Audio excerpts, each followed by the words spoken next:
Entrevista. Muito bem, Sorocaba, 7h mais 50 e o nosso primeiro assunto na manhã desta segunda-feira, aliás, esse é um assunto muitas vezes polêmico, quando algumas pessoas que pertencem à igreja Testemunhas de Jeová, muitas vezes nós percebemos aqui no noticiário, quando há necessidade da doação de sangue, da utilização de sangue, há sempre uma polêmica. Não, se é testemunha de Jeová, ele não pode receber o sangue. Daí uma grande polêmica, uma grande discussão toma conta. Ainda mais hoje, com as redes sociais, essa discussão parece que ampliou ainda mais em todo o mundo. Bom, esse é um assunto polêmico, nada melhor do que recebermos aqui em nossos estúdios um médico especialista no assunto, Dr. José Henrique Silveira, que está conosco aqui. Doutor, primeiro, o nosso muito bom dia, obrigado pela participação ao vivo aqui no Jornal da Cruzeiro. Bom dia. Bom dia, Fábio. Eu que fico contente de poder esclarecer alguns assuntos. E bom dia também a todos os ouvintes da FM 92.3. Eu quero registrar ainda também o Francisco Bessa e o Adilson Cubas, que é da Comissão de Ligação com Hospitais, aqui dos Testemunhas de Jeová, aqui em Sorocaba e também trabalhando na nossa região. Ô Francisco, você também já representando o Adilson, eu gostaria que você explicasse ao nosso ouvinte rapidamente, até para que o nosso ouvinte possa entender. Testemunhas de Jeová e essa questão da doação do sangue, essa permissão ou não. Por que isso acontece? De que maneira? Quais são essas regras dentro dos templos? Isso acontece há muito tempo em todo o Brasil e Sorocaba não é diferente. Eu gostaria primeiro, rapidamente, que você explicasse como funciona isso, como isso é trabalhado entre vocês. Bom dia, Fábio. Bom dia, ouvintes. É um prazer poder estar aqui.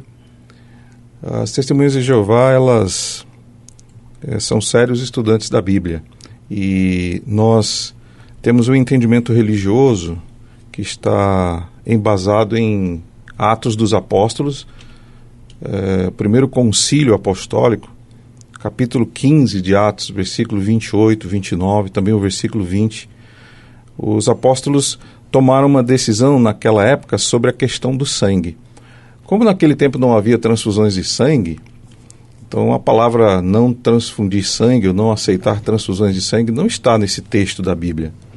Mas por previdência divina, ou providência divina, usou-se uma palavra ali muito interessante nesse texto. Ali fala sobre abster-se de sangue. Por exemplo, a Bíblia de Jerusalém, várias Bíblias, traduções da Bíblia usam essa palavra. O que significa abster? Você não colocar ou impedir o uso do sangue de qualquer forma no corpo humano para a preservação da vida. Então, é evidente que quando você fala sobre abster-se de sangue hoje, incluiria as transfusões de sangue. Isso não nos deixa, vamos dizer assim, entregues simplesmente à morte, porque a medicina ela desenvolveu uma série de estratégias que visa justamente minimizar o uso do sangue. E as Testemunhas de Jeová, elas não são loucas, elas não são suicidas. Nós procuramos os hospitais quando temos problemas. E hoje, graças ao desenvolvimento da medicina, muitos médicos, eles realmente descobriram técnicas que nos ajudam. E talvez o Dr. José Henrique ele possa até especificar algumas dessas técnicas melhor do que eu. Tá, Dr. José Henrique, que técnicas são essas? Bom, Fábio, a medicina está crescendo muito rapidamente, mais rápido do que a tecnologia até. E muitos trabalhos estão sendo revistos daquilo que foi feito na medicina nas últimas décadas. E nessa revisão sistemática da medicina, tem sido questionada a questão do sangue. E, ao contrário do que se afirma na mídia, colocando que o sangue é vida, os trabalhos vêm mostrando que o sangue está relacionado com morte. O sangue está relacionado com morbidade, com doenças também. Então, está sendo feito um trabalho visando exatamente isso. A função do médico é ajudar o paciente. Essa é a intenção primária do médico. E o médico consciencioso, ele está pautado em cima de trabalhos recentes para poder fazer o que existe de melhor, mais moderno e eficiente para o paciente. Então é fácil você entender, sabe? Eu vou falar em poucas palavras, de uma maneira compreensível, para que você possa entender. Quando você pega o sangue de um doador e coloca esse sangue do doador numa geladeira, ele vai ficar lá por algumas semanas nessa geladeira. O frio da geladeira, em contraste com o calor do corpo, vai trazer alterações morfológicas no glóbulo vermelho. O glóbulo vermelho ele é discoide, bicôncavo. Quando você coloca o sangue na geladeira, ele se transforma numa forma globosa e espiculada, como se fosse uma mamona. Esse sangue globoso, espiculado, ele fica endurecido. Então, quando a pessoa recebe o sangue, saiu da geladeira, vai para o centro cirúrgico e vai colocar no paciente, esse glóbulo vermelho deformado, ele vai obstruir a microcirculação. A microcirculação é a parte nobre das trocas gasosas. É ali que o organismo faz todo o mecanismo de trocas gasosas. Então, quando a pessoa faz uso do sangue e esse glóbulo vermelho obstrui a microcirculação, ele vai dar falência naquele local que está obstruindo. É como se garroteasse o dedo. A ponta do dedo garroteado vai ficando escura. O glóbulo vermelho vai obstruir a microcirculação e vai escurecer determinados órgãos. É por isso que os trabalhos vêm mostrando que a transfusão de sangue dá falência múltiplas de órgãos e a pessoa morre por causa disso. Então os trabalhos recentes vêm mostrando o que acontece e hoje a gente está investigando as causas disso. E uma delas é essa deformidade que o glóbulo vermelho sofre por ter sido conservado na geladeira. Doutor José Henrique, esta situação da falência múltipla de órgãos, ela acontece instantaneamente? Não, nem sempre. Pode acontecer, mas nem sempre acontece. É como se você garroteasse o dedo nesse exemplo que eu dei. Se você garrotear o dedo, né, você vai perceber que o dedo vai ficando uma coloração diferente. Na hora ele apodrece? Não, vai levar um tempo. Depois de um dia, você não tirou o garrote, o dedo está preto. 2 dias, deixa uma semana, você vai perder o dedo. Não é assim? Não foi instantaneamente. É isso que acontece. Quando a pessoa faz uso do sangue, não é na hora que ele vai ter o problema. Ele pode ter o problema a longo prazo. Depois de meses ele pode ter um problema. E os trabalhos vêm mostrando, ninguém estava entendendo por que a pessoa foi operar o coração e ele morreu de pneumonia. Não tem nada a ver com o coração dele estava bom. O que aconteceu? Ele teve falência múltipla de órgãos, pegou o pulmão e deu uma falência do pulmão ventilatória. Então, relacionado agora, a gente consegue relacionar com o sangue estocado.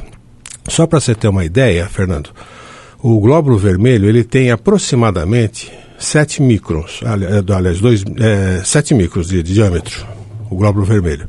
E o capilar tem 2,5 microns. Então, o glóbulo vermelho, para passar no capilar, ele tem 7. Para passar num buraquinho de 2,5, ele tem que se contorcer todo. Quando você coloca o glóbulo vermelho na geladeira, ele endurece. Então, aqueles 7 microns não consegue passar pelo caninho de 2,5. Deu para entender? Então, quando ele não consegue passar por esse caninho, ele entope naquela região. E não tem mecanismo que faça aquele sangue passar, porque ele está endurecido. Ele está crescido, deformado, duro. Então, ali ele vai sofrer obstrução. Além das outras reações, você falou de morte imediata, pode acontecer. Às vezes a pessoa tem uma reação anafilática, uma reação alérgica. E todo mundo sabe que o sangue defende a gente. Não é assim? Então, se algum corpo estranho entrar no meu corpo, eu tenho um sistema de defesa que vai me defender daquele corpo estranho. Não é assim? Por que ele faz isso? Porque o meu corpo conhece todas as minhas estruturas. Ele reconhece qualquer corpo estranho que entrou, porque aquele corpo é estranho. Ele reconhece isso. Então ele vai brigar contra aquele corpo estranho. Se eu der o meu sangue para você, o meu sangue não reconhece você como sendo dele. Ele vai brigar com o seu sangue. Ele vai brigar com os seus órgãos, vai brigar com o seu tecido. Percebe? E o seu sangue vai brigar com o meu.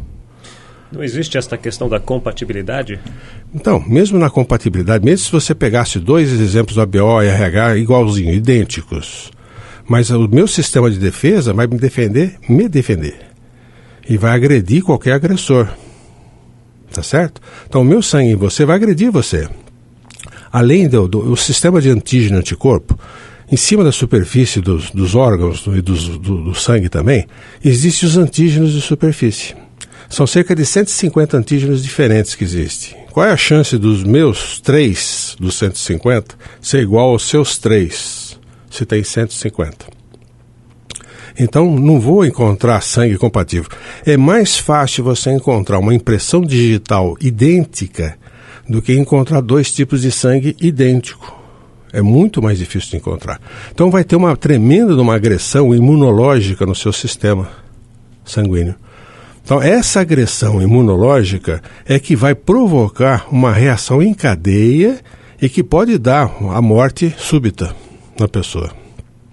Então, a alergia que isso pode promover, a reação anafilática que pode ser provocada por causa disso, e a reação imunológica são coisas que a gente sabe faz tempo disso, mas pensava-se que o benefício era maior. Hoje a gente está questionando se o sangue é mais benefício. Nós estamos vendo que é mais risco do que benefício. A refrigeração que é feita no sangue após a doação, ela não é só feita para a manutenção daquele sangue antes dele ser utilizado, quando ele vai passar para uma outra pessoa, a que vai receber o recipiente, o receptor, né? Este processo não se modifica? Você não aquece este sangue? Como que funciona este processo da geladeira para o corpo humano? Isso, na verdade, esse processo de deformidade do glóbulo vermelho leva aproximadamente 48 a 72 horas para ele voltar ao normal.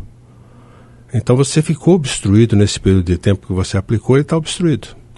Ele não tem assim uma reversão imediata assim que você tirou da temperatura baixa para colocar a temperatura normal do corpo. Então ele vai levar um certo tempo para poder reagir. E esse tempo é de até 72 horas. Quando acontece isso? Mas o mais frequente que a gente encontra é que depois que você tira da geladeira, o glóbulo vermelho sofre uma ruptura na membrana e libera hemoglobina livre. Então aquela hemoglobina livre, que também transporta oxigênio, ela é extremamente nefrotóxica. Então você vai ver muito frequentemente os trabalhos relacionando morte súbita, ou morte de falência de órgãos, ou morte de insuficiência renal. A insuficiência renal é dada pela hemoglobina livre. No caso de pessoas que sofrem acidentes politraumatizados, que chegam num quadro complicado ao hospital, hoje os bancos de sangue, eles pedem e recomendam que as pessoas façam doação, inclusive nesse período de carnaval, um exemplo apenas, ou de festas, quando os acidentes acontecem com maior frequência e há necessidade do sangue. Aí você diminui a reserva deles, do banco de sangue. De que forma essas pessoas que chegam politraumatizadas ao hospital e precisam do sangue podem ter a expectativa da vida? O Dr. Frederico Guilherme Brandão, ele fez uma palestra aqui com vocês na Cruzeiro. Ele fez uma colocação muito interessante. Ele falou que na época de fim de ano, começo de ano, até depois do carnaval, é o período que está todo mundo viajando, doadores somem e acidentes multiplicam. Então a necessidade de sangue é enorme. E não tem banco de sangue que supra a necessidade, está sempre faltando. E não é em Sorocaba, é no mundo todo. Para você ter uma ideia, a Organização Mundial da Saúde lançou agora recentemente uma informação que assustou. 125 mil mulheres morrem todo ano na hora do parto por falta de sangue. Então é um número extremamente considerável. O sangue não existe em lugar nenhum. Então a ideia é exatamente isso. O que eu posso fazer numa emergência para que eu possa suprir essa necessidade? Uma hemorragia. O que eu posso fazer para suprir essa necessidade? Então, teve agora, alguns meses atrás, lá na Rocinha, no Rio de Janeiro, um bandido que levou um tiro de AR-15. E sofreu uma lesão de uma artéria importante, a ilíaca. Ele perdeu, nesse acidente, 4 litros de sangue. Dos 4 litros de sangue que ele perdeu, 2,5 litros foi recuperado com uma máquina de recuperação de células.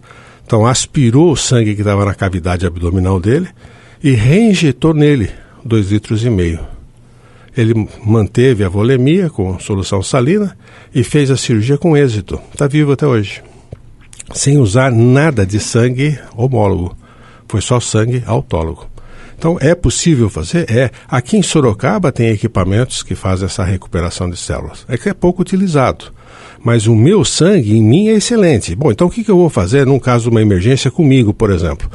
Eu posso usar esse tipo de equipamento. Numa cirurgia, eu melhoro a minha taxa de hemoglobina. Eu tenho medicamentos que eu posso subir a taxa de hemoglobina. E na hora de fazer a cirurgia, eu tiro o meu sangue na hora da cirurgia e reponho o meu sangue em mim mesmo. Olha, excelente.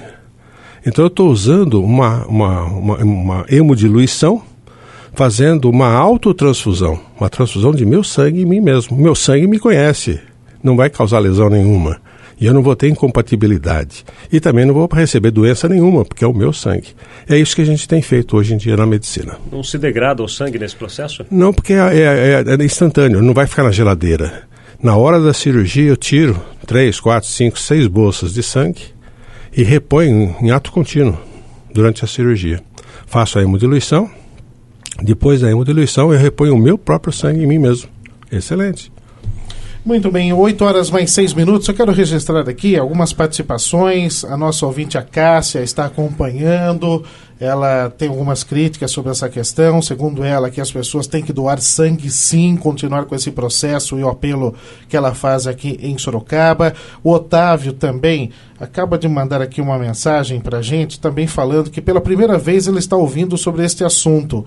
Ele não sabia desses métodos alternativos. Está parabenizando aqui a Cruzeiro FM por trazer esse assunto à tona. Eu quero só encerrar aqui com a participação do Antônio Tadeu, ele que é lá do Parque São Bento, também informando que ele diz aqui, ele é testemunho de Jeová e pela primeira vez está ouvindo o assunto ganhar destaque na imprensa. Segundo ele, é importante ouvir os dois lados, aqueles que defendem as doações, a própria Rádio Cruzeiro com inúmeras participações, o próprio Dr. Frederico tantas vezes participou conosco aqui com seus apelos para esse processo de doação, como também o Dr. José Henrique Silveira trazendo as informações, um outro lado dessa questão sobre a doação de sangue, principalmente quando se fala em testemunhas de Jeová. Doutor, nosso muito obrigado pela presença, trazendo aqui as informações para o nosso ouvinte e numa outra oportunidade o senhor estará conosco com certeza aqui. Nosso muito obrigado. Eu que agradeço, Fábio, e querendo só dar um gancho, não estamos fazendo apologia contra quem faça uso do sangue ou que doa sangue, pelo contrário, nós estamos mostrando que na falta de sangue tem o que fazer. Então, esse dado da Organização Mundial da Saúde, 125 mil mulheres morreram por falta de sangue, a ideia é essa, o que fazer quando não tem sangue na praça. Então, nós estamos trazendo esses métodos exatamente visando isso, atender todas as pessoas. E qualquer pessoa sensata não quer correr risco de vida quando ele está fazendo um tratamento.